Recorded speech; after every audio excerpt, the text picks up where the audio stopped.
Hey everybody, it's your Chief Webinar, Mark Bornstein. It has been so impressive to see the way the Webinar community has rallied during these challenging times.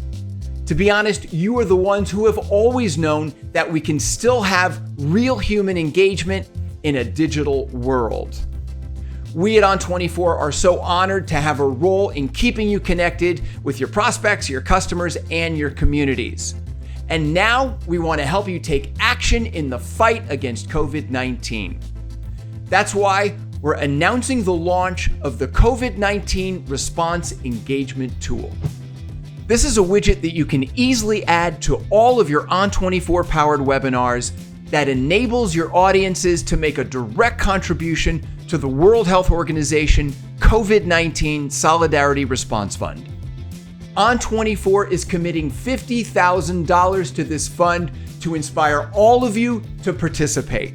So please join us by adding the COVID-19 response widget to all of your webinars. We're setting a goal of getting 50,000 clicks on the widget this month. Let's do this, Webinards.